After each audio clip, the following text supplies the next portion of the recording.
Federal government extols the nation's armed forces as the symbol of national unity. It is the struggle to realize the words of our national anthem and make Nigeria a land where peace and justice reign.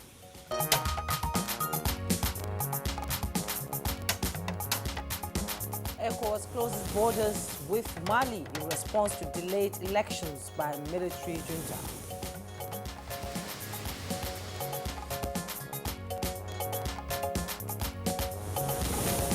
Zamfara State Governor pledges support for victims of latest bandit attacks. We are trying to form a team of security so that we should go along with these people that run away from their communities. And we are going to allow my Commissioner of Security and Humanitarian to stay behind so that to do all the necessary assessment.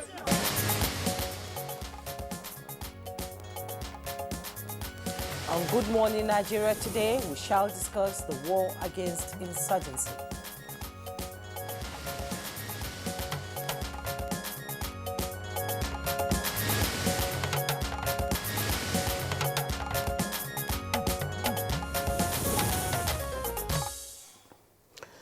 All right, an American journalist, Richard Engel, was saying the obvious when he said, and I quote him, "Insurgency are easy to make but hard to stop," unquote.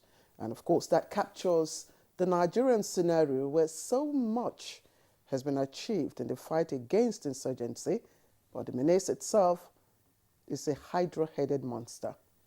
That's the best way to describe it, Claire. And you know, because we recall that the Nigerian military recaptured several local government areas that were strongholds of Boko Haram in 2015 and announced that the insurgents have been technically defeated, which comes to Nigerians as a huge sigh of relief from the reign of terror unleashed by the insurgents in the past, Claire. But like fire that refuses to go out completely, the ragtag army of the fleeing insurgents are focusing on soft targets in the human population to carry out their nefarious attacks, and of course give us the impression that they are still a force to reckon with, manifesting in various criminal formations such as banditry and kidnapping, terrorizing sub-targets, especially in the northeast, and of course the northwestern part of the country. As it is often said, Claire, they say a sinking man will certainly want to hold on to something while going down. Now, the continued onslaught by the Nigerian military against the insurgents led to hundreds of insurgents being neutralized, including their factional leaders such as Shekau and Banawi.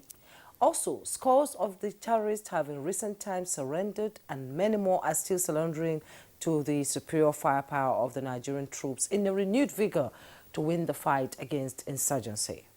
But as we said earlier on, like the hydra-headed monster, terrorism is also manifesting through banditry and other forms of criminality, and therefore it is not yet a huru for the Nigerian troops, who sometimes pay the supreme price in defense of our territorial integrity and sovereignty of the Nigerian state. However, it is gladdening for many Nigerians that a court of law has declared bandits terrorists, and that declaration has also been gazetted by the federal government, which means this might just be the beginning of the end of banditry, terrorism, or insurgency, as you may, in Nigeria.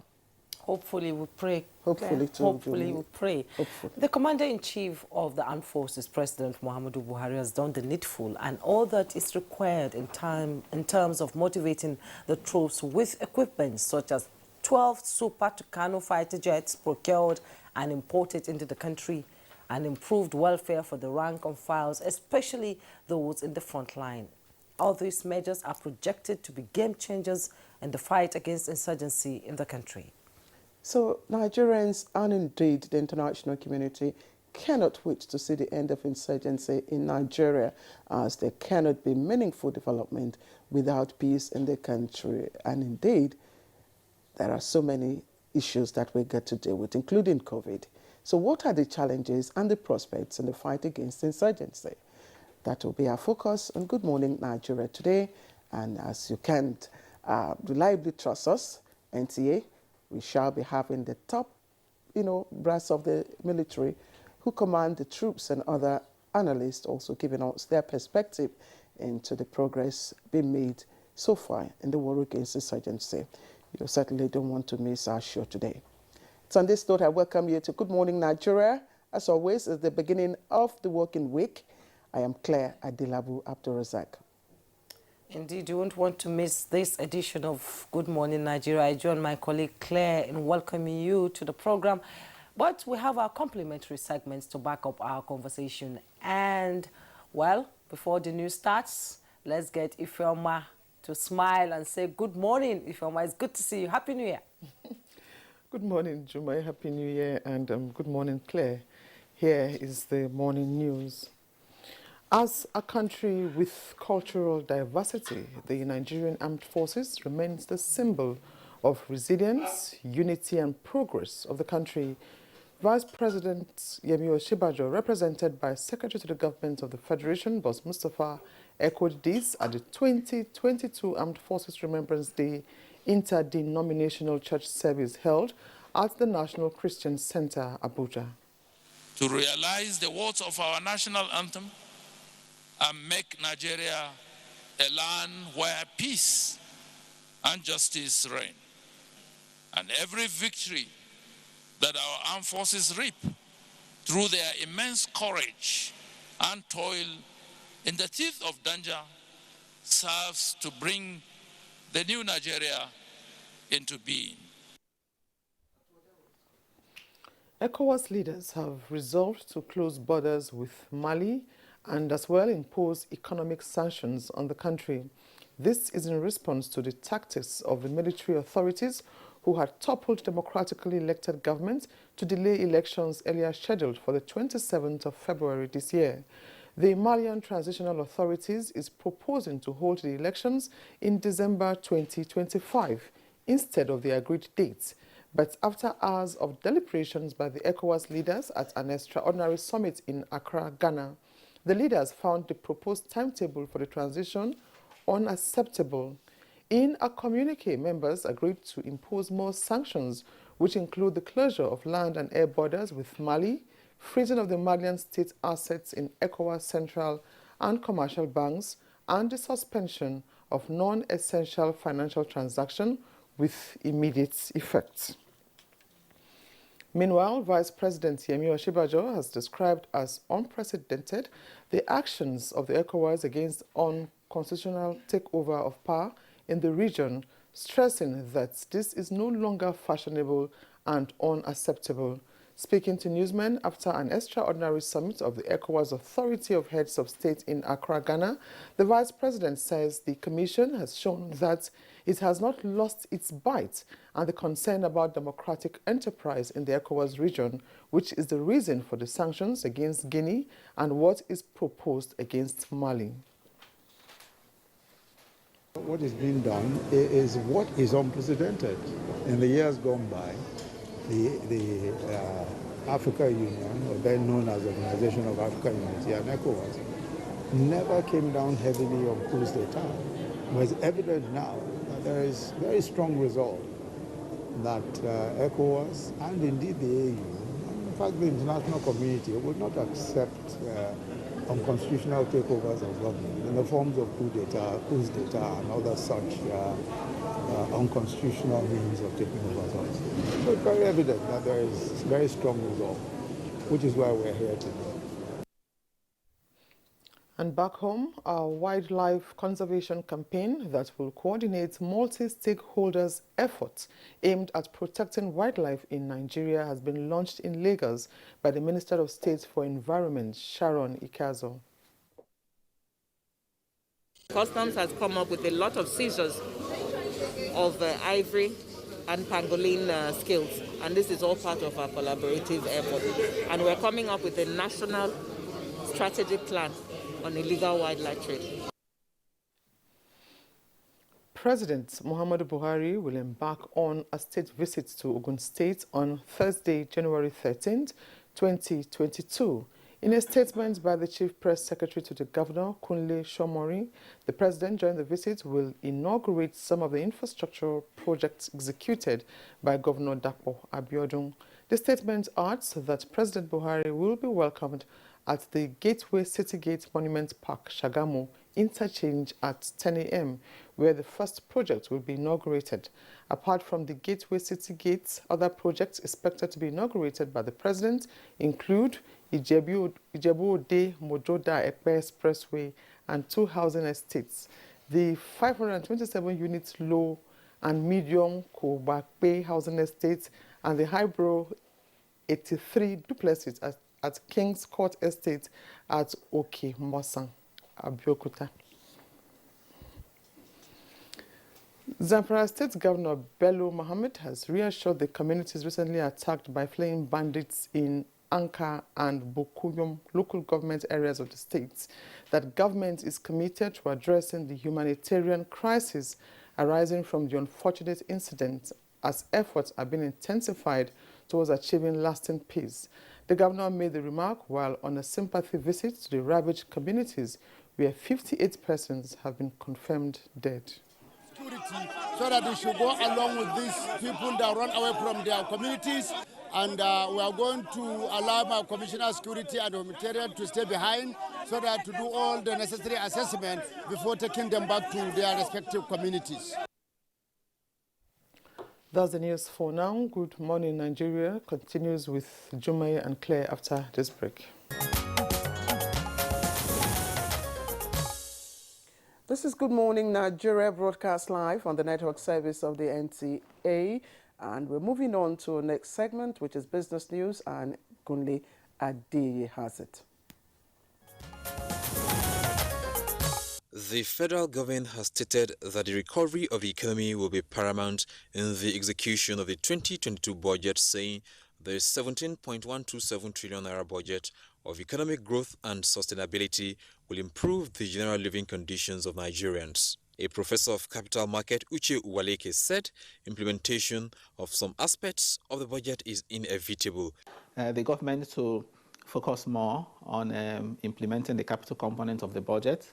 You know, the aggregate capital spending in that projected spending is represents 35% of the budget.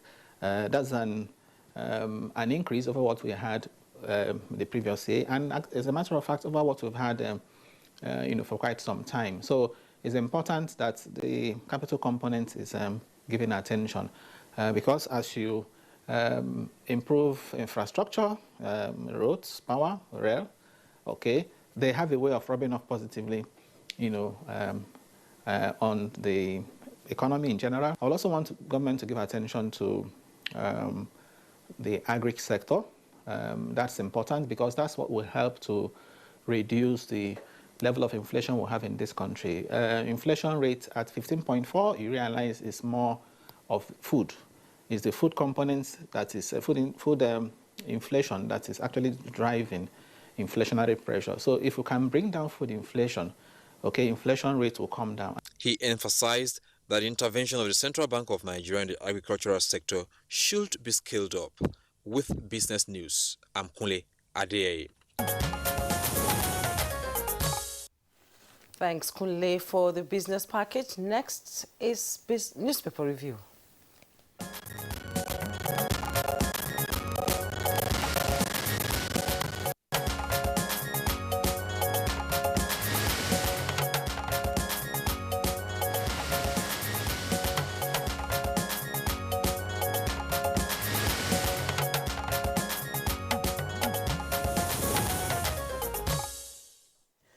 And it's a new day. Bayo Atebe is right here with us in the studio to do his usual newspaper review. Bayo, we're glad to have you join us. I'm glad to meet you here too. Good morning, Claire. Good Hope morning, you had a restful weekend. Yes, very restful. Good morning, Nigeria. AFCON started yesterday. Yes. And a good note for Cameroon and Cape Verde. Yes. They got their 3 points. Yes. Hopefully, that makes the competition in the Group A very, very keen. Super Eagles will be set in 2 days' time. And they are set to demolish the pharaohs of Egypt. Hopefully. We pray they win. Say your wish as you want it, and it will be blessed from above. Pray. Exactly. Let's quickly take a look at the stories trending. Let's begin with The Nation. And The Nation leads with NLC mobilizes for protest against hike in petrol price. It has a rider there. Action plan for January 27. That's the lead story. And picture story beneath the lead story. West African leaders at the extraordinary summit of ECOWAS, Authority of Heads of State and Governments, after a meeting on the political situation in the Republic of Mali in Accra, Ghana yesterday. And of course, you must have heard of the latest decisions by the community on ECOWAS. Sanctions will be imposed, and the vice president representing the president of our president there also in that picture. You can see him right at the back there. Other stories on the front page. Expert CBN policies can't rescue the Naira. It continues on page 11. Now on Easy Calm in APC Governors Camp Over Convention. You can also pick up details of this story on page 11. Let's quickly take you a little above the nameplate. And the nameplate we have Ganduje bin Arabi, pray for peace and security. And AUGF queries BPE over hidden 14.7 billion Naira proceeds. You can read up that on, of course, the very first page. Now, ECOWAS hits Mali with border other sanctions. I just read out to you. NSAS insurance set aside 13.2 billion Naira compensation. My other paper we want to look at quickly is the Blueprint newspaper, if we can have it on screen. And it begins with the lead story, Blueprint newspaper. It begins with the lead story, and which I will read out to you in a moment. The lead story of Blueprint. Can we have Blueprint, please? And it says Senate tackles BPE over 14.7 billion Naira hidden PHCN privatization proceeds. BPE faults audited accounts. And there's also the story on Matawali on Zamfara massacre. Political bandits, yellow journalism threatening my government. Details of that on page 6. Orders to construction of villages destroyed by bandits. Supporting Southeast presidency will be Buhari's greatest legacy. Okechukwu. And other stories trending on the front page. Let's quickly go to the Punch newspaper, and the bold headlines we have is enforce compulsory vaccination for local government, state workers, FG tells governors.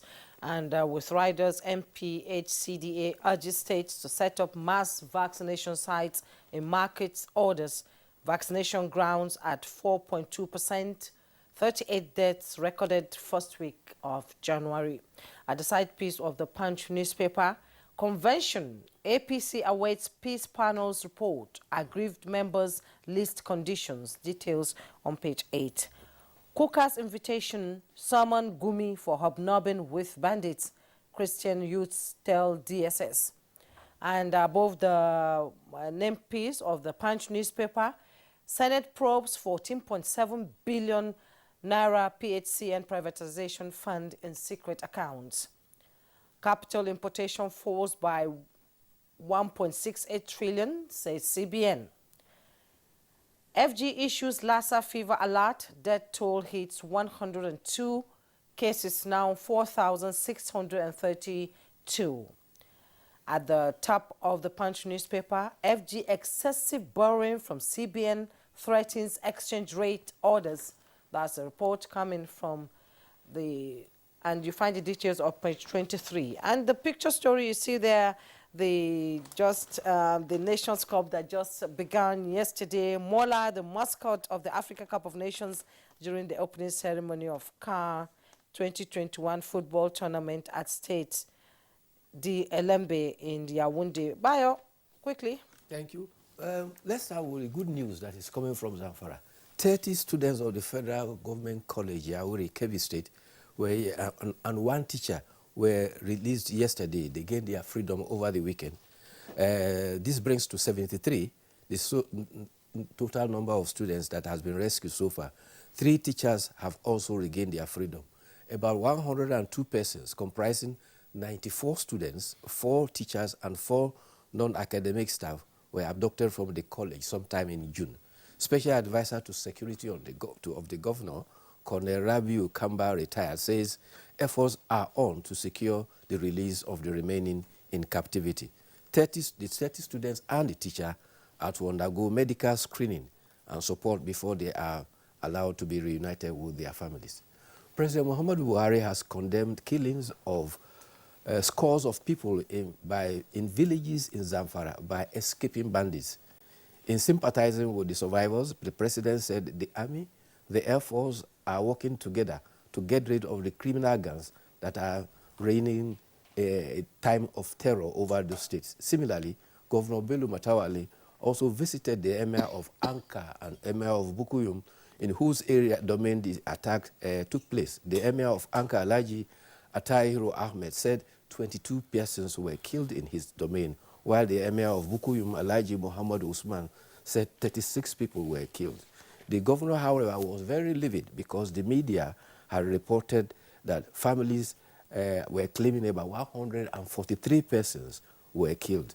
The governor, in his reaction, said the media is quoting scary figures, adding that those who report deliberate falsehood about bandits in Zamfara will be treated as terrorists. He said it is obvious his administration is not only threatened by bandits, but also political bandits in towns and villages. He identified these as persons, politicians, who are manipulating the crisis, and the informants who are also aiding the criminal bandits. There's some good news coming from the Senate. The Senate Public Accounts Committee says they have discovered proceeds of the defunct power holding company. Remember, the forerunner of the current power electricity distribution companies around the country, had hidden some amount in the commercial bank. The sum is said to be about 14.7 billion, and it was alleged to have been hidden by the Bureau for Public Enterprises. The BPE has indicated that, has denied that, but the leadership is reporting that that was discovered in the report of the 2017 submitted to by the Auditor General of the Federation to the Senate Public Accounts Committee. The Senate Public Accounts Committee are following that critically. The ECOWAS leaders at its extraordinary summit in Accra has given direction about sanctions to be imposed on the military junta in Mali. Among the sanctions are borders are to be closed, and also this was because of the delay in handing over by the military junta. But the proposal to postpone the election, which was scheduled for next month until December, has been rejected by the ECOWAS community leaders. In fact, it's the first time we are having such a proactive action against coup on the continent of Africa. Even the predecessor of the AU, the Organization of African Unity, have never been this bold to impose sanctions to enforce the will of the community. A 48-year-old Iloduba Augustine, who was arrested upon arriving at Akanu Ibiam Airport, where he later on was to excrete cocaine pellets. It was reported that he arrived on New Year's Eve and was placed on observation.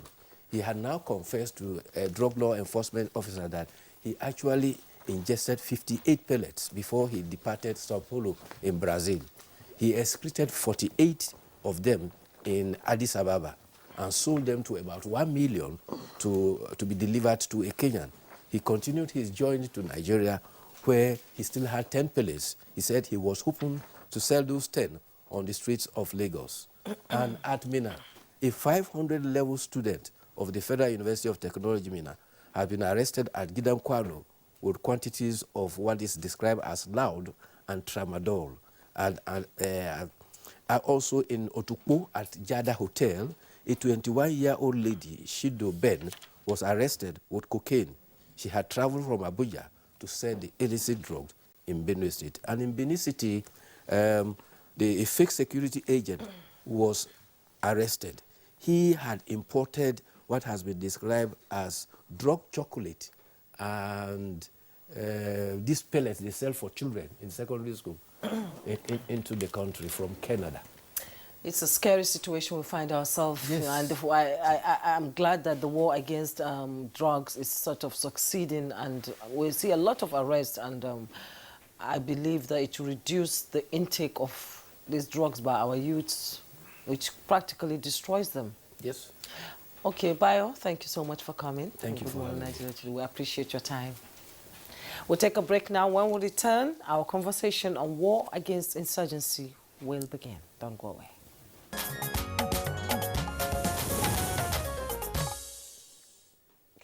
All right, as they would say, the die is cast. We're about getting to the nitty-gritty of our conversation this morning on Good Morning Nigeria. And our conversation, as we reminded you earlier, as we told you earlier, is on the war against insurgency in Nigeria. And to start our conversation, let's listen into background reports put together by our correspondent, Oyeyemi Ajayi.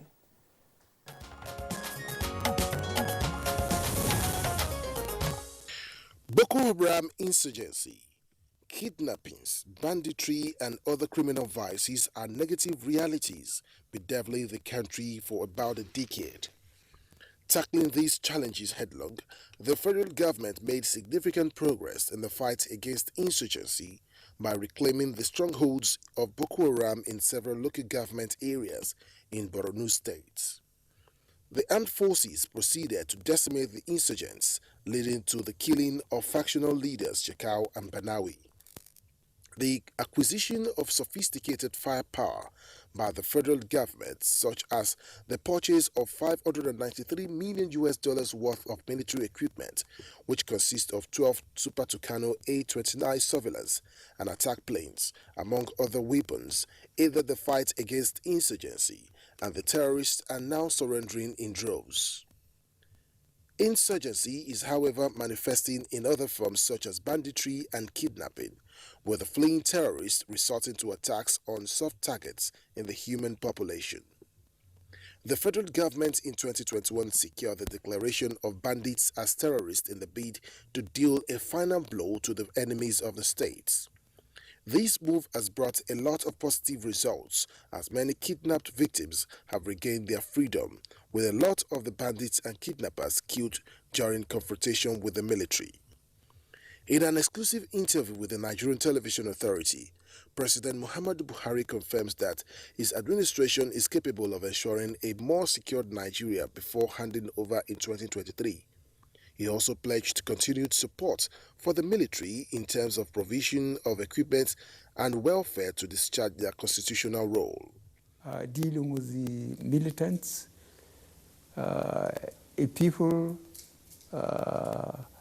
bother to reflect on how we find the northeast and south, and how much progress we have made, and acquiring helicopters, aircraft, their maintenance, their ammunition, armored cars, to counter effectively the bandits. They cost money, and they cost time for training and adaptation. As the government intensifies the fight against insecurity in the country, what are the challenges and the prospects in winning the fight? The actors and analysts will give their perspectives shortly.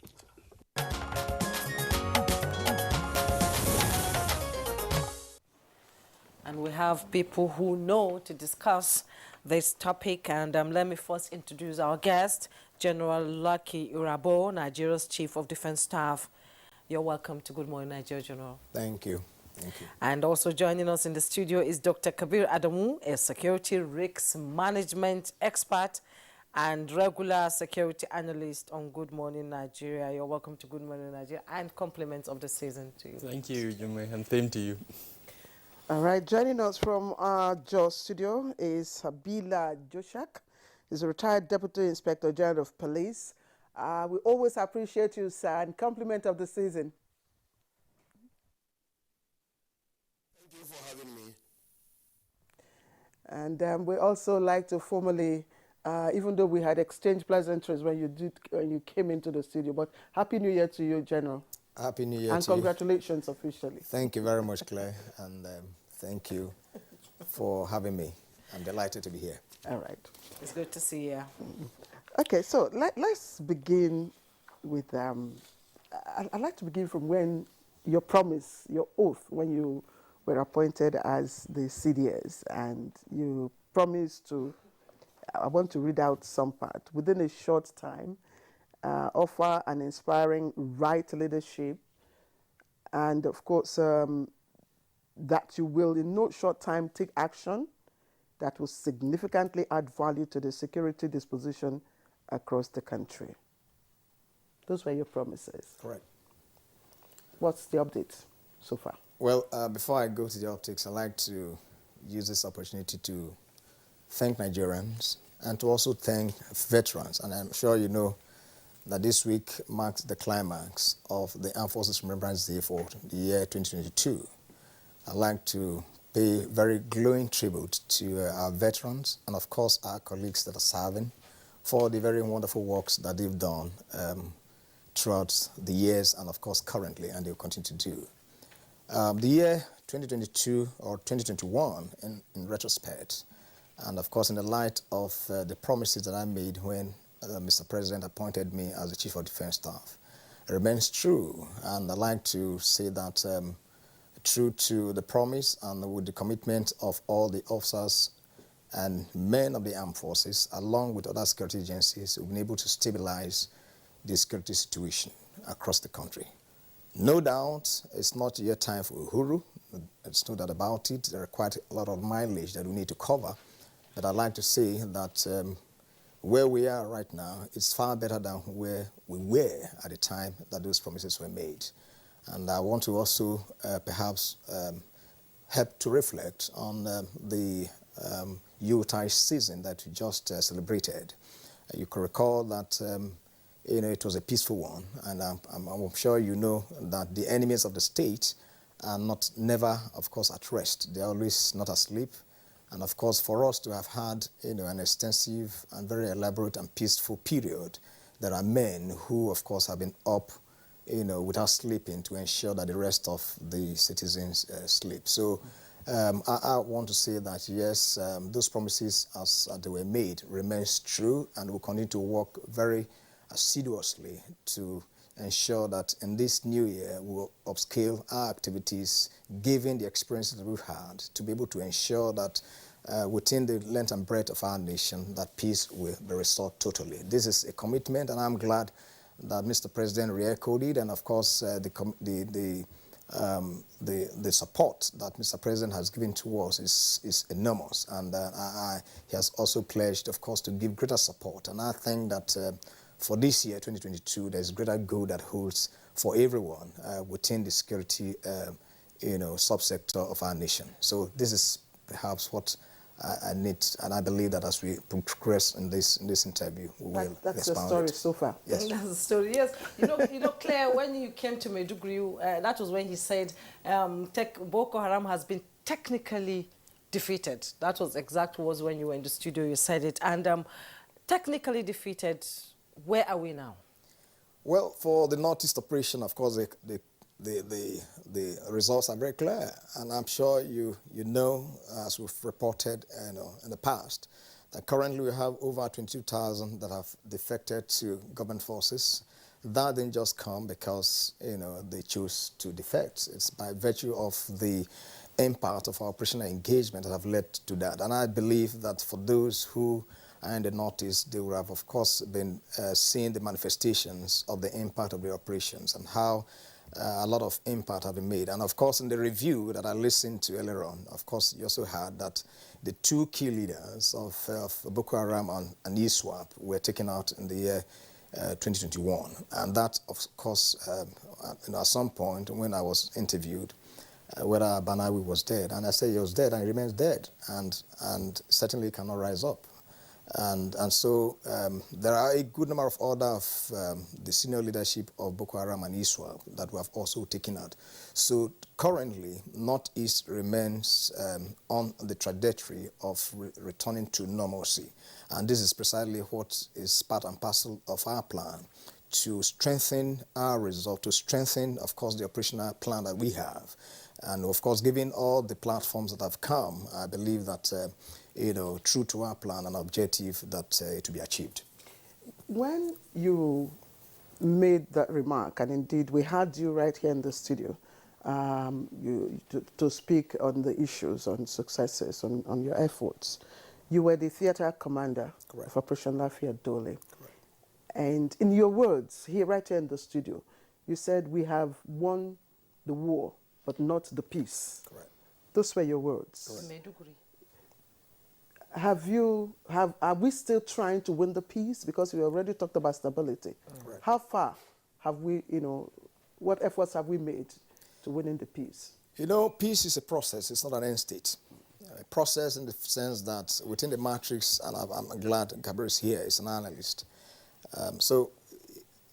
Within the matrix of our operational plan, the campaign schematics that we have, what we're doing now is to continuously create the ambience that will enable other stakeholders to begin to take root. And I'm sure, by virtue of your engagement with other stakeholders, you know that NGOs, both local and international, working not only in Maiduguri, but of course the entire Northeast, they've increased in the numbers. They've also realized that issues that have to do with the return of the IDPs to their homesteads, which the Borno State government is championing, among several other engagements. So what other indicators do we want required to know that we're beginning to build peace and then to ensure that everyone live in peace and harmony? And I also want to perhaps recall the fact that at some point Adamawa and Yobe states were at the center of it all. But of course, from the reportage that perhaps I believe you're privy to, you have seen that Adamawa and Yobe states appear not to be within the mainstream of issues when security in the Northeast is being discussed. That didn't just come. That, of course, is also part and parcel of the peace process, which, by virtue of the engagement that we have had, along with other security agencies and, of course, other stakeholders, that we have been able to come to that. And I think that what needs to be mentioned is that we must continue to remain on the trajectory of having to ensure that normalcy returns, returning all agencies of governance, agencies of government, and ensuring that governance, which of course is more critical at the local level, is returned as it should be. And it's only when we get to that state that we can say, yes, we can beat our chest, and that we'll perhaps begin to think of how we're going to draw down and then hand over the reins of security management to the police and, of course, other security agencies. And this is precisely what we're looking at. And I believe that in due course, that will be achieved. Okay, despite the wins, especially in 2021, there must be challenges as these ragtag elements continue to spread across the Northeast, the North Central, the Northwest, and creating havoc, destroying communities. It cannot even be quantifiable, the destruction, the devastation on the psyche of the people and the economy itself. So despite the wins, let's hear about the challenges. Well, I'll rather, instead of talking about the challenges, I'd rather, talk about the opportunities. No doubt life in itself is riddled with challenges. Challenges are there for man to confront. That's the whole essence of existence. We're here to solve problems. So as problem solvers, we see what others refer to as challenges as opportunities. For me, yes, of course, there were a lot of destructions. Development has, of course, been truncated. But I think that that's also a good starting point for us to know that never again should we have miscreants in armies being given support by the locals. And I think that the experiences in the Northeast is enough to be able to underscore that point. And so eventually, when normalcy returns, I believe that resources will now be properly channeled, and of course development, what development should do, construction of roads, provision of amenities, and a whole lot of other things. What role do they play in terms of security provisioning? I believe that those are opportunities that we've been able to learn from the the challenges that we've had from the experiences we had in the past. And I also believe that, of course, the need for education, where what we have been able to experience, speaks to the fact that education is key. It is only by education that you're able to broaden your perspective. You're able to open up opportunities and make everyone to understand the policies of government, and to be able to also take certain steps such that miscreants will not take advantage of the populace. So that, among several other opportunities, I believe, are quite clear that going forward we will leverage. And of course, when I say we, I'm talking about the totality of government, and of course all the citizens will be able to leverage to be able to make progress. Let me, personally, from my perspective, commend, you and indeed the AFN for the, reduction in the tempo of what one of the soldiers we met in the front line called music. It's been drastically reduced, even, which means that the now terrorists, the bandits now declared terrorists, no longer have capacity to infiltrate areas they normally would have. So for that, we commend you. But I'd like to also commend you for the release of the 30 students of Federal Government College, Yori, just over the weekend, which is quite commendable. Everybody has been happy. But there are others who are still in captivity. For instance, Leah Sharibu, the Chibok girls, the Bertolt students, and a lot of others. First, were these releases voluntary, negotiated, or interplay of intelligence mediation between you? Or maybe you want to share, Well, these are not for public consumption, but I like to say that what's good about the release is that the liberty of those school children, of course, those and their handlers, talking about the teachers, is what we should thank God for. And of course, for those that are still remaining in captivity, I think what I like to assure Nigerians is that their liberty is in sight. The process that led to their release, of course, is not what is necessary to be discussed, but it's just to say that criminals remain criminals wherever they are. They also want to cash in on certain opportunities that or certain situations that they term as opportunities. And so I'm hopeful that as we work very closely with other agencies, that the liberty of those very cherished children and their school teachers is in sight. So the issue of the Leah and the Chibok girls, you're still working on it? Yes, of course. For Leah and the rest, don't also forget that. Yes, of course, the military remains at the forefront of having to bring peace and security, but you must also understand that that is a little bit away from the scope of the armed forces. But of course, with the privileged position that I hold, I'm aware of plans and of course processes that are in place to ensure that not just Leah Sharibu and the rest of the Chibok girls, every other person that has been held captive, that they are released. But may I also let you know that just about 3 weeks ago or thereabout, one of the Chibok girls we rescued one of the Chibok girls. Do we know if Leah Sharibu is still alive? Well, again, that remains a discussion that, in my view, shouldn't be for the public. Okay. But so far, so good, and I like to reassure Nigerians that, and of course, the world at large, that the federal government, and of course, using the military and security agencies as tools of policy implementation, are working very hard to ensure that everyone that has been held captive,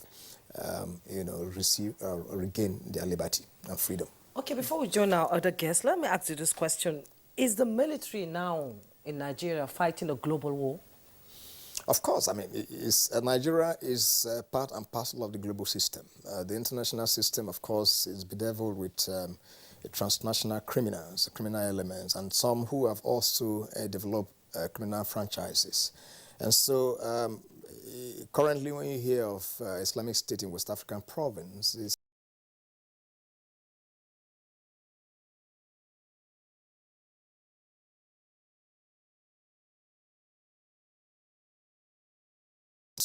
what you find, and I believe that as we also go on within this interview, we'll be able to understand that when you are looking at, terrorism, insurgencies, and of course other criminal enterprises, there are networks that are local, networks that are international in nature, because the funding, of course, is very critical. And so when you also have, drug barons, drug networks, there is an interplay, there's a marriage, of course, an intercourse of a sort with other elements of criminals.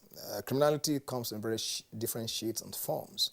And so these elements working across the world, trying to have some form of handshake to be able to, meet their objectives. So Nigeria is not left out. So because we are within the international system, criminality is not defined by borders. Criminality is also not defined by ethnicity or religion. And so for the criminal himself, the goal is for him to achieve his objective. How it comes, the end for him justify the means. So for us, we put all this in context in our analysis before we come up with plans to be able to redress them. So and that's precisely what we try to do. Sometimes, a few individuals may not actually know the complexities that are involved.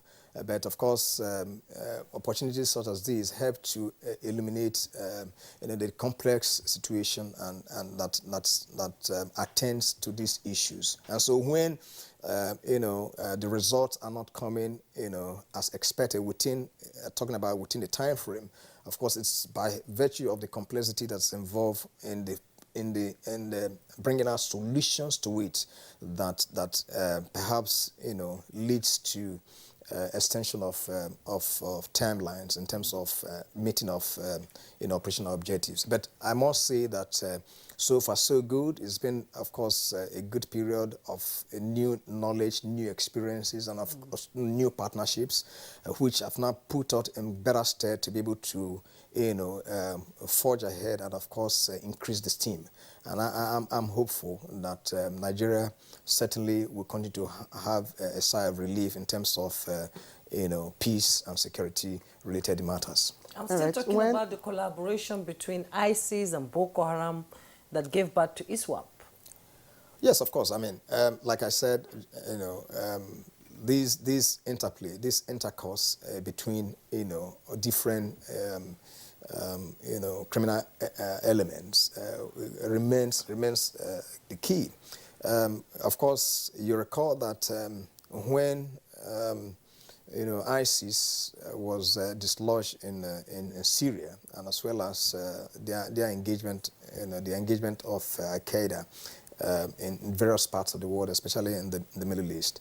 Of course, because that is their engagement, that's what they have chosen as part of their lifestyle. They must seek other havens for them to be able to operate. And so they began to see, some form of connection with Boko Haram. And that's the reason why, of course, sometime in 2020, there was, an engagement between ISIS and Boko Haram.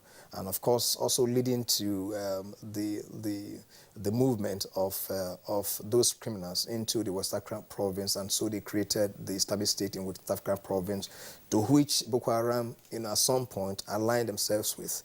And so issues that attended to the death of Shekau, also was linked to all that. So what I'm trying to say is that at any point in time, there is an analysis, there is an engagement amongst criminal elements. And so so they want to choose a path that will enable them to be able to obtain, of course, what they stamp as their goal.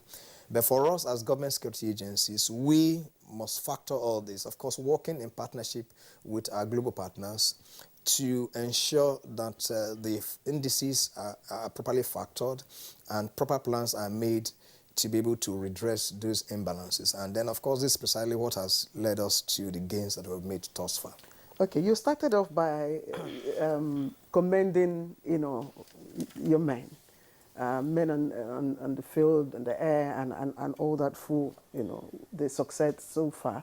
And I like, just before we escalate our conversation, I'd like for you to talk briefly on the morale of your men now and how the gazetting of the bandits as terrorists, you know, how you received it. Well, for the morale of the men, it can only get better. I must say that we're pleased with the support of the federal government, and Mr. President has been quite, you know, it's been right in his heart to ensure that the men receive the best of attention. And I'm glad, and as the CDS, to report to you and, of course, to Nigerians that, of course, that all our troops, of course, you know, they have no reason to complain. But that does not mean that our welfare disposition cannot get better. But, of course, we can only ask for more if we understand, if we understand that we are not alone. And, of course, within the economy itself, you must not be asking for what the economy cannot provide. And so within what we now have within the country in terms of the weight of the administration, I think we have had a fair share of you know, the support. And so the welfare of our men is quite good. And of course, promises have been made for it to get better. And issues that have to attend to our veterans too. Of course, you know that there are issues that have to do with taking care of their welfare. Their pensions are being paid, you know, promptly. Even, of course, the consequential adjustment in the increase in terms of adjustment in the emoluments for pensioners. That, of course, for members of the armed forces, those who serve in the armed forces, that has also been captured in 2022 budget. And of course, I mean, there is transparency currently, and everybody knows what his entitlements are, and they are being paid. Mm-hmm. Now, coming to the issue of gazetting the bandits as terrorists, of course, that's a news that's quite gladdening. That has always been what we had desired. What it means is that our TTPs, in terms of tactics, techniques, and procedures that we use in handling them, certainly we have to change. And so we have also factored that, and that's the reason why I believe going forward, and I'm sure you'll be reading, you know, as to what the outcomes of those engagements are. It might be inappropriate to begin to tell you what the details of those plans are, and it's not for public, but I want to let you know that, of course, that fact of, you know, declaration, gazetting them as terrorists, you know, also give it a global disposition, a global form that will enable other key actors, global actors, to now take certain important actions against them. So for me, it can only get better, and we will give them the bloody nose that they so desire. General Rabo, let's allow you to take a breath now. Yes, have a cup of water. And take some water. Let's bring in Kabir Adamu. He's a security risk management expert and a regular security analyst here in NTA. Good morning, Nigeria. Let's have your assessment of the security situation in the year bygone, and what do we expect to see in 2022? Thank you, Jume. And I was a little bit worried for General. I know he's capable, but yeah. 2021 was a topsy-turvy year. Let me use data to explain what I mean, and to also corroborate the point made by General Irabo. Totally, we're looking at a figure of between 9,000 to 10,000 deaths in 2021. So very, very worrisome. And this is not an indictment in any way of any particular agency in government. General Irabo emphasized the word stakeholders. And there are roughly around 27 ministries, departments, and agencies that are involved in security in the country. So when you look at that responsibility, it's something that would be apportioned across all of these 27 ministries, departments, and agencies. Now, from the first quarter of 2021, the deaths hovered around 500 to 600 month to month. By June, it had reached 1,032 number of persons that were killed in 1 month. But to emphasize the point made by General Irabo, from that period onward, following a presidential directive, we saw enhanced, especially military operations. And that figure was brought down initially to that 600 that the year started with. But by November, it had been brought down to 400. And then by December, that 400 sustained. So progress is being made. But when you look at the global picture of about 10,000 people killed, it's very worrisome. These are people's fathers, people's mothers, sisters, brothers, children. So going forward, we're hoping that that figure will be brought down. That 400 that I talked about, we're hoping that we'll wake up and see 100, and then hopefully we'll see even less than that. Looking at 2022, the year that we're in, it's a pre-election year. Already the political class have started the dynamics ahead of the 2023 elections. Now, on the one hand, we're likely going to see enhanced effort to manage the security situation. And then unfortunately, and the president has spoken to this, where he said security has been weaponized. I'm quoting Mr. President almost verbatim. And so it's very likely that the opposition and the SSS has released a statement, if you recall, late last month, where they actually confirmed this point. There is an attempt to quote-unquote weaponize insecurity to achieve political objectives. So we're likely to see that, more of that, in 2022 ahead of the elections.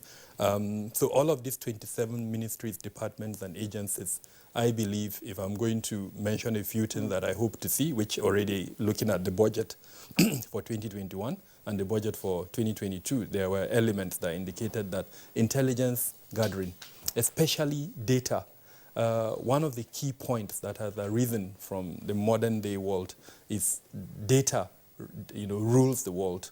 So I am very glad to have seen in the 2021 budget an attempt by these 27 ministries and departments and agencies in security, their ability to understand and use data is increasing. We're not yet there, but I'm seeing an attempt. And the role of the Ministry of Digital Economy is critical in this regard. I know it's not exactly a security department, but it has to be incorporated into security. Any country that has advanced in security understands and manages data. So that is something I'm hoping to see. And I would quickly explain why this is important. Artificial intelligence is, in today's world, being used to influence people positively and negatively. It was demonstrated that in 2019, that attempt was made in Nigeria. So as we go into the elections in 2023, 2022 is the deciding year, we're going to see more of that, the use of AI, artificial intelligence, in that digital space in an attempt to influence either positively or negatively. So it is imperative that the security departments understand this concept and not only understand it, but attempt to reduce or even block that negative influence of the use of AI. Bots are going to be created within the digital space to emphasize fake news, and in an attempt to achieve an objective, we have to have the capacity to block that. And I'm really glad that, like I said, I've seen attempts to do that in the budget. Then in terms of winning the hearts and minds of the people, which General Irabu spoke, that digital space is very important. Today's youths, frankly, they don't watch, platforms like this. They are on the digital space, name them, all those social media platforms. So how do we now translate the advocacy, the sensitization, the awareness that we're doing into that digital space? So that's the second importance of security using that digital space. And then lastly, the mobilization of the people to support government policy, especially the youths.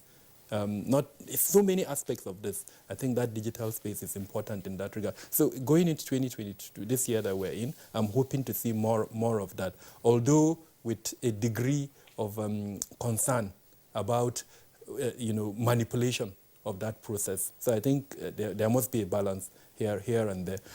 In terms of the coordination between the various security agencies, I must commend General Irabo. We as analysts, we've seen a remarkable improvement in that area. There is more synergy between the various security agencies, both at the strategic level and at the operational level. In the successes that I said led to that reduction, we're talking of almost a 50% reduction month to month in terms of cash fatalities. And a lot of that is as a result of the synergy. To also borrow from the general, and maybe perhaps he was a little bit diplomatic, the military is deployed in almost 36 states of the Federation and the Federal Capital Territory. Those are multiple battlefronts that the military is dealing with. And frankly, the military should be commended and must be commended for that. Is it by desire? Not very likely. Just last week, his governor, I think from the Southwest, was unhappy because the military was being withdrawn, according to him, from correctional services. So there is a desire by the political class, it appears, to have that kind of deployment, when in reality, that those responsibilities are really not the responsibilities of the military. I mentioned that there are 27 ministries, departments, and agencies in security. So perhaps going forward, and if I'm going to advise, that is one area that we need to look critically at, the adequate use of the resources at our disposal. The military is better suited to handle certain security challenges, and the earlier we start using that, so that this stretched nature that the military is battling with, it can focus its resources to deal with those key challenges that, as a country, we want to be addressed. You talked about the transition, of banditry from criminality to terrorism. That is one aspect. Insurrections are other aspect, and there is a lot of it within the country. Insurgency is another aspect. So that adequate use of resources, I think, going forward, if I'm going to advise, that is one. And then lastly, the funding of some of these operations. I know it's another key challenge, and I know the general was a little bit diplomatic in that regard. And there has been several discussions within the political space on how to enhance that funding. So we're hoping that that area too will be looked at. Yes, there is a burden on the country in terms of our economic resources. COVID-19 has not helped matters, unfortunately, but then it's a requirement. And if you give somebody responsibility, just like I've explained, deployed in almost 36 states of the Federation and FCT, then you have to find a way to fund those operations. Dr. Adamu, thank you. Let's give you a breather and then go to Joe's studio, where DIG Habila Joshak is joining us. DIG, again, the police is the civil component of in the war against insurgency. With regards to winning the peace, what's the conversation around that from your end?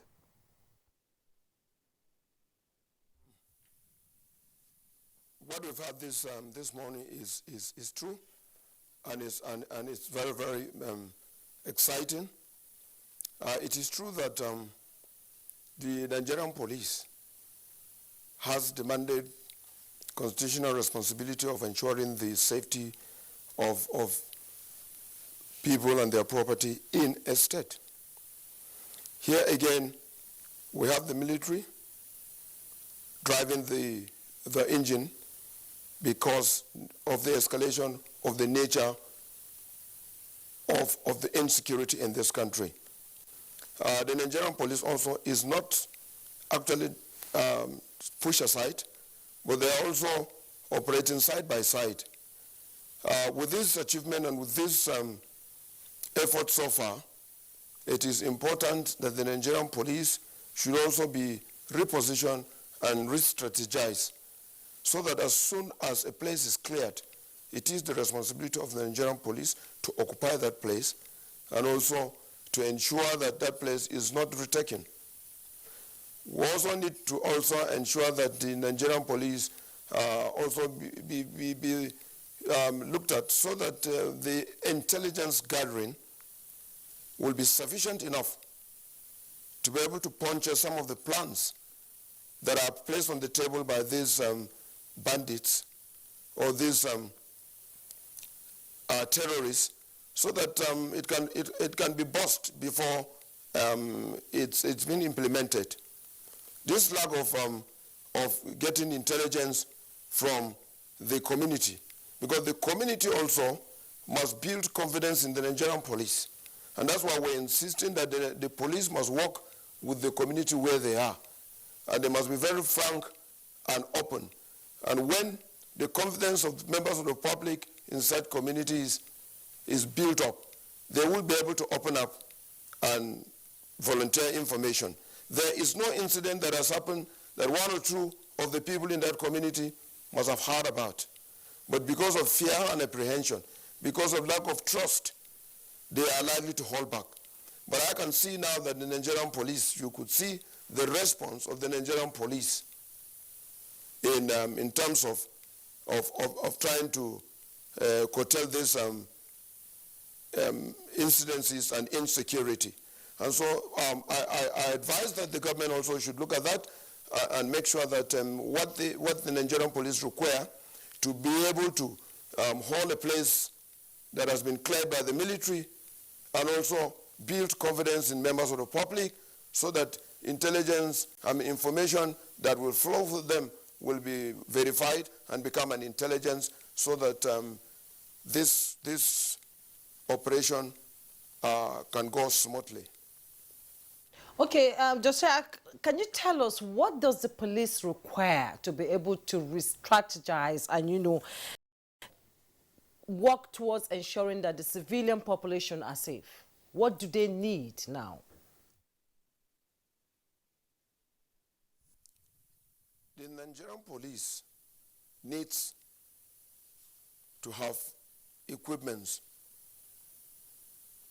both motorized and that which will also enable them to know what kind of plans these bandits are up to and where next are they likely to strike. This is very easy to find because some of these things are discussed and are leaked.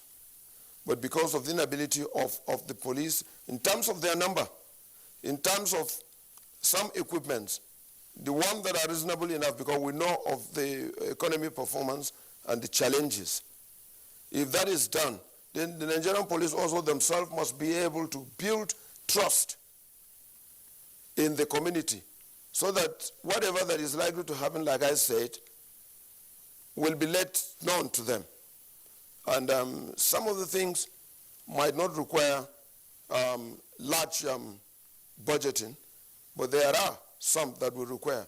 And so we have to look at the Nigerian police and provide also our police stations and accommodation for the police, particularly in the rural areas, so that they can be able to interact with members of the public and they will understand better what is happening. There is a lot of absence, there are a lot of gap, because there are a lot of places where police operate, but there's no police barracks.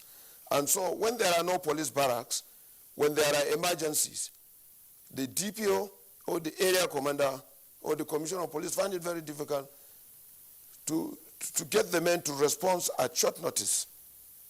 And I think this is the time that we should be able to dominate the community with the presence of the police. And when the police permeate into this, we will be able to find out what is happening and we nip in the bud. This is very, very important. There are communities right now where displaced persons are returning and would need, you know, their police protection and all that. How is the police relating with these people and helping to, you know, reintegrate them back to their communities? I understand once people returning from where they've been taken to, there is more to that. We also have to involve psychologists and others to be able to remold them back and to reassure them that they have the right to live and that they should put behind them some of the horror experiences that they went through. The Nigerian police also, like I said, should be able to have sufficient men well-defined for them to be able to protect the where these returnees are kept, and also have some responsibility of educating them and assuring them and making them live again. This, I think, also does not require large sum of budgetary allocation, but repositioning. And I think that the Nigerian police, for now, you could see that their response is swift compared to what it is.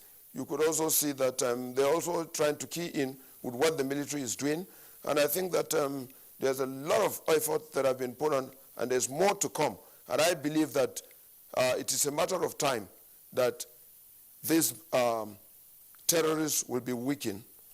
And I'm very, very sure that if this signature is on and the tempo is sustained, then the Nigerian police also will have a role to play that will also enhance activities to end this terrorism.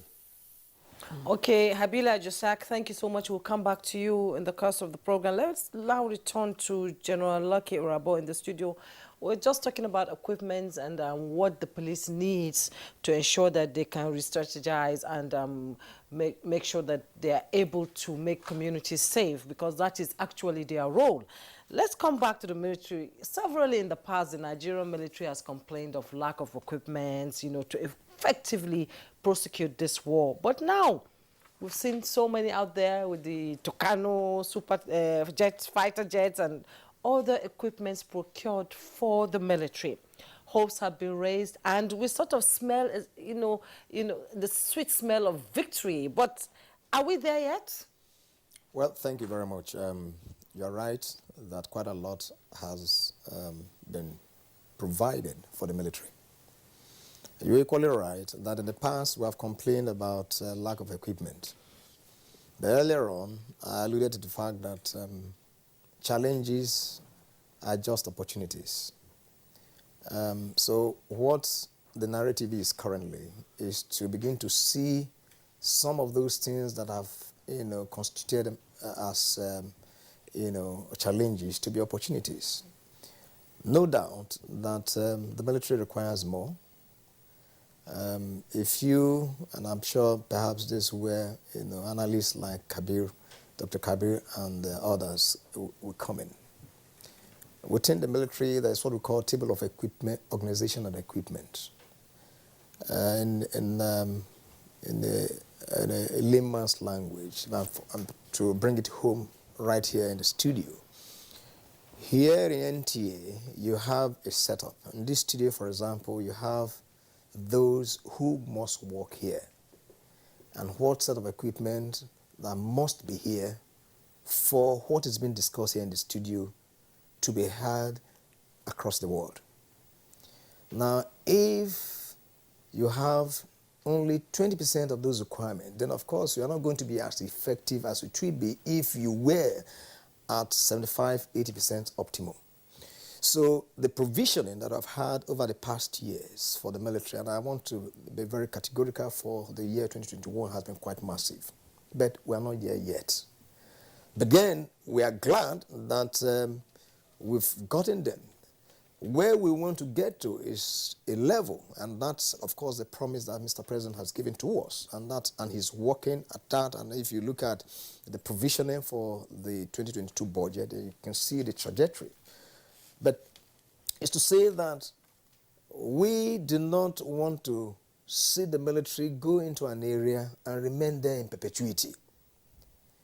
If there is any reason for the military to be deployed going forward, that is when we would have been out of this current situation, it will be such that it will be time-bound and the impact of the operation will be felt.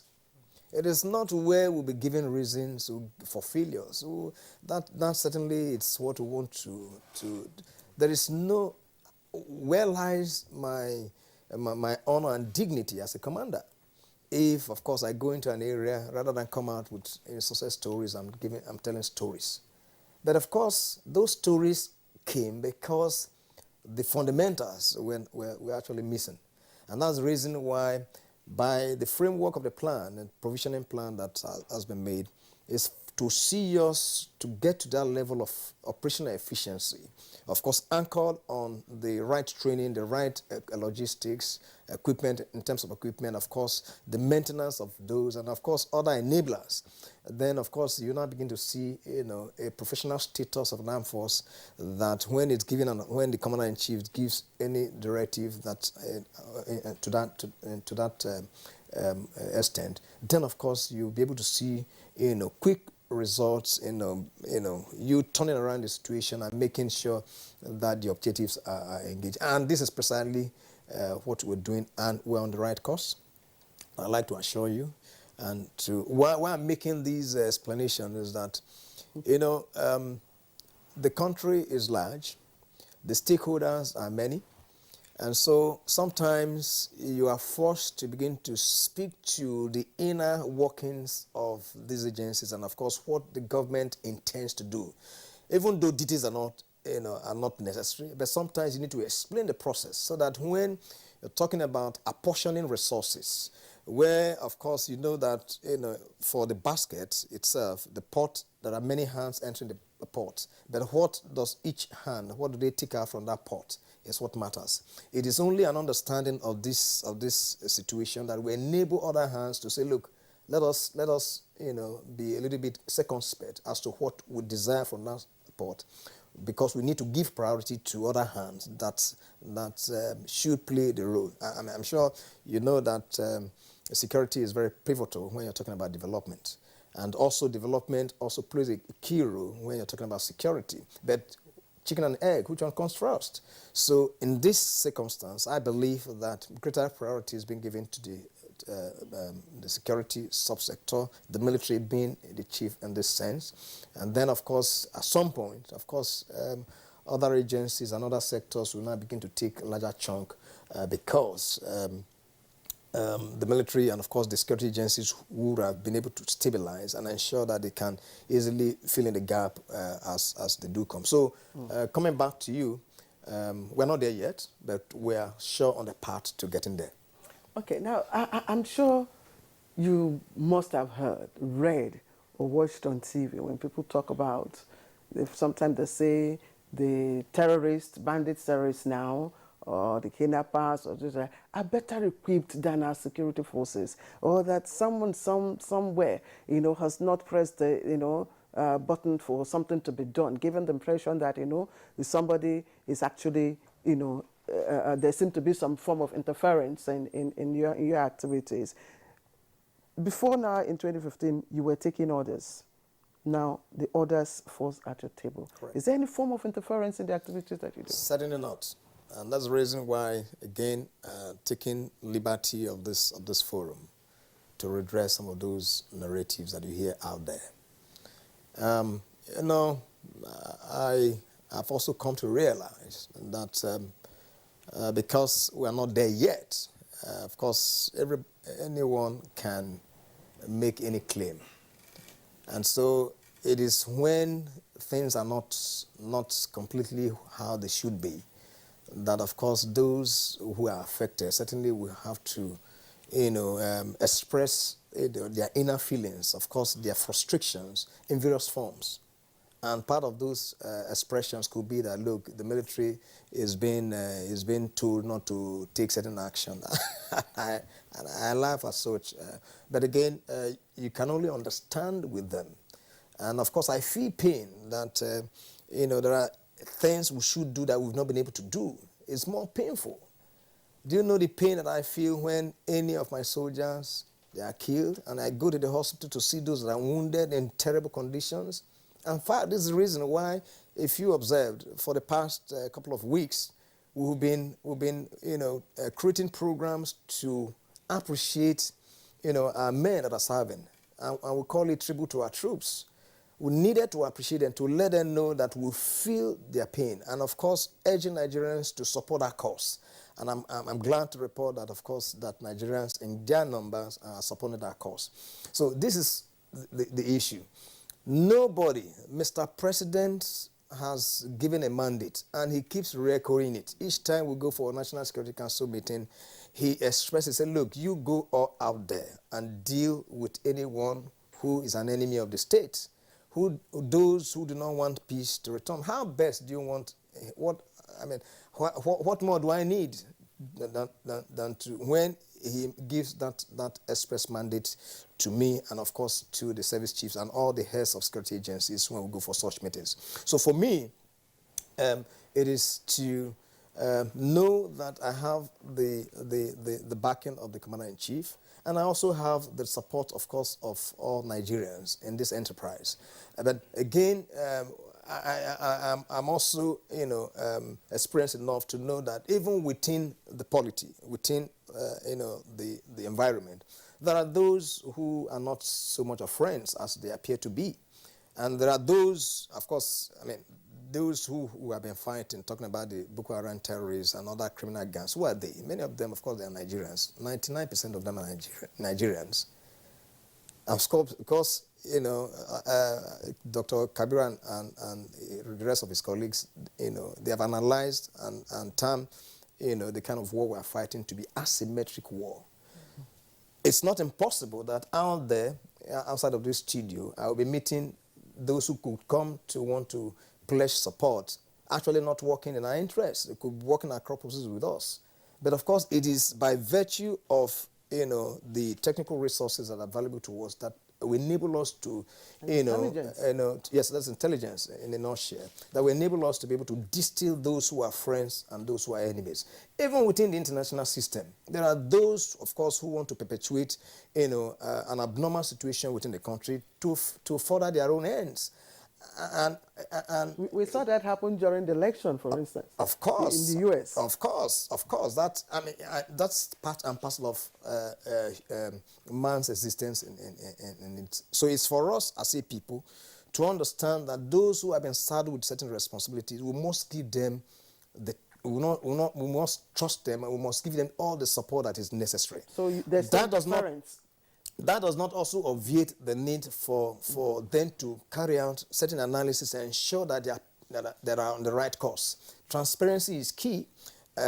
We also having to have proper feedback in a manner that meets the rules. Giving feedback just as we're doing in this studio as part of it, to ensure that, look, there is accountability, there is feedback mechanism for others to be able to know that if we are giving you support, you must give us the confidence to be able to trust you more.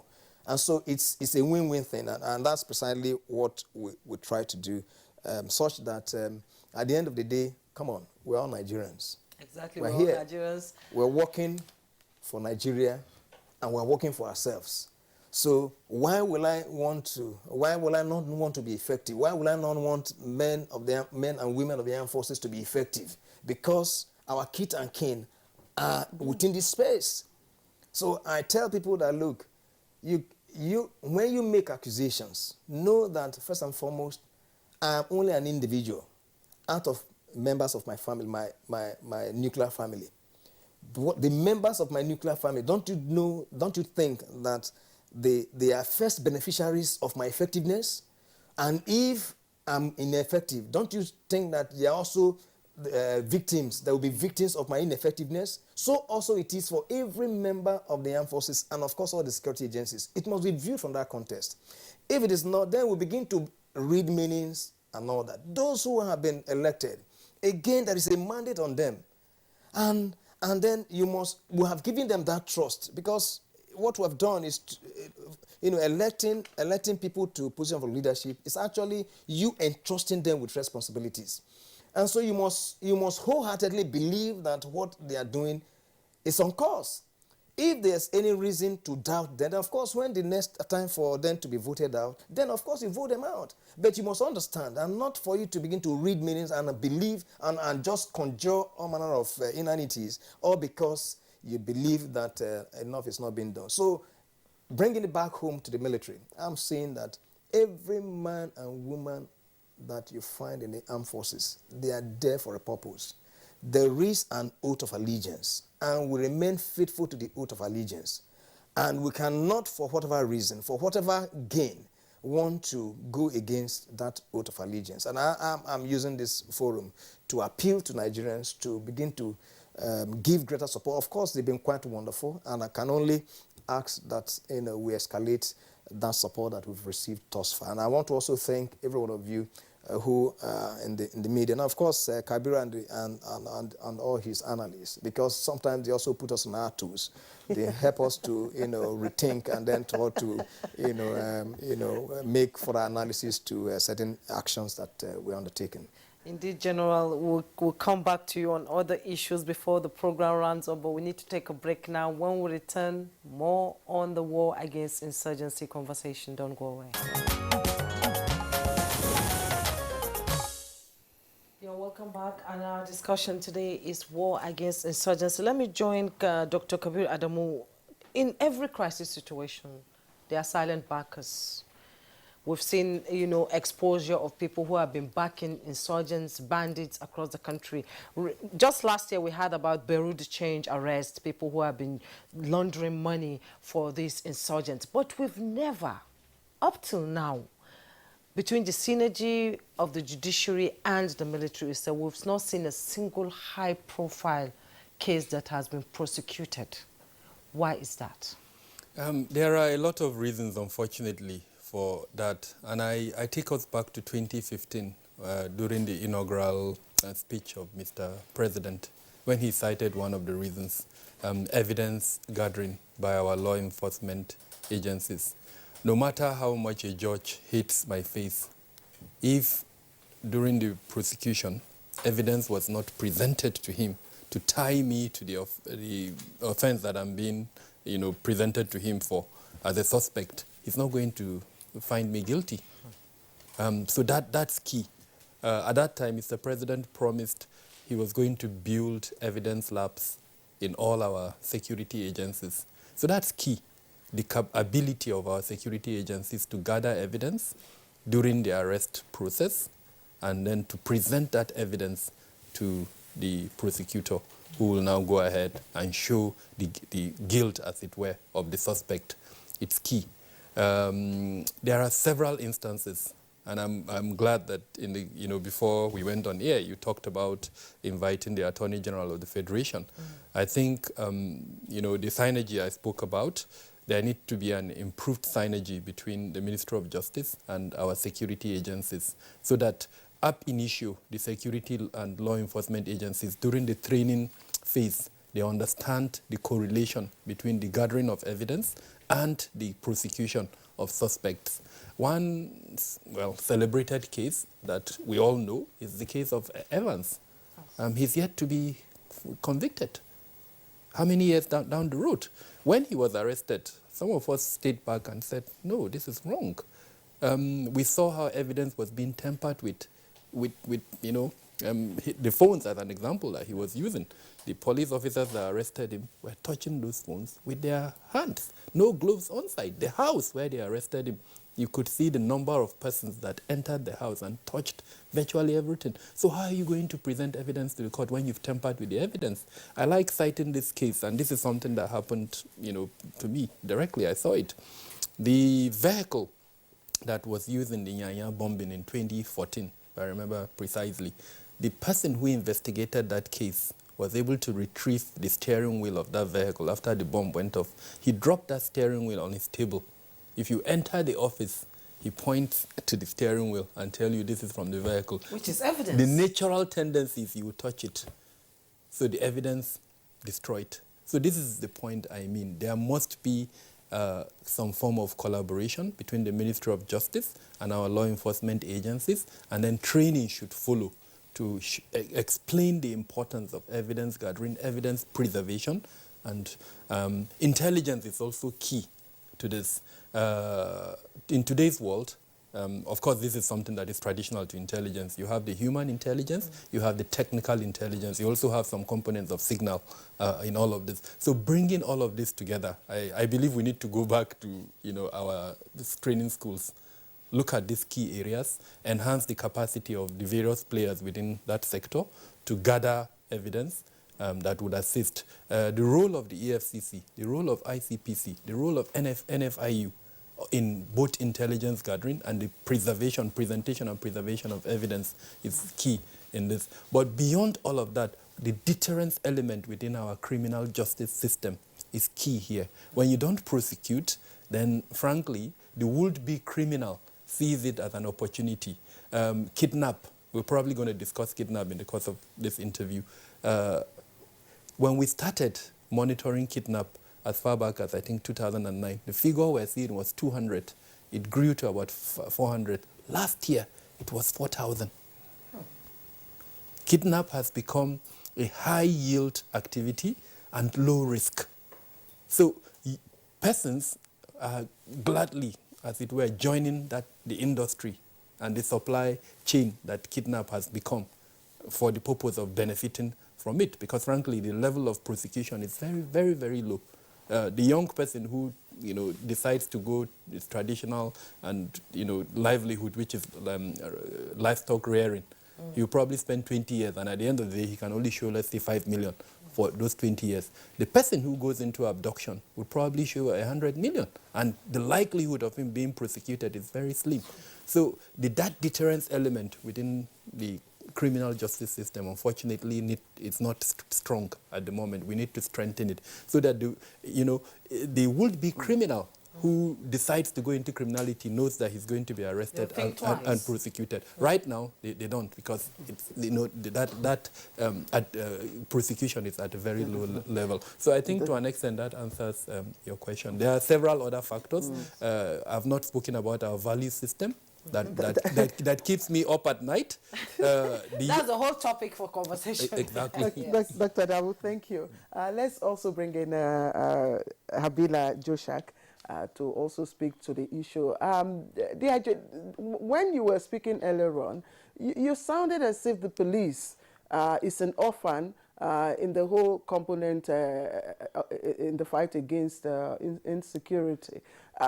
You also talked about the need to build confidence and trust, and for the police to work with the people. I'm wondering how we can achieve that, because the police is a very vital, has a very vital role in the other aspect of this fight. That is the de-radicalization, rehabilitation, and reintegration of these people, of repentant, repentant fighters. Some time ago, someone shared a story with me.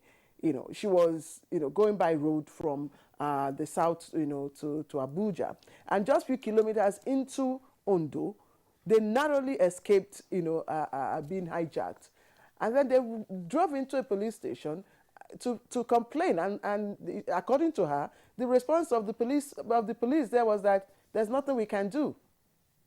Is that the kind of, response that will elicit trust and confidence from the people? No, that is very, very wrong. That is not correct at all, because that was not supposed to be the answer. And that's why I'm saying the Nigerian police is the lead agency in any state, in any country, where things like what is happening now in this country are absent. And so after all this, there's likely, or definitely the Nigerian police will take their position in this country. And their position is about ensuring the internal security of the country. In other words, the purpose of governance or the purpose of government is security and welfare. And the security aspect of an internal security is the Nigerian police. And I'm saying that a lot of these crimes that have been perpetrated, a lot of these attacks, kidnapping and the rest, they don't just come from the blues. It's planned, and some of these plans are known to some of the individuals that live in that community.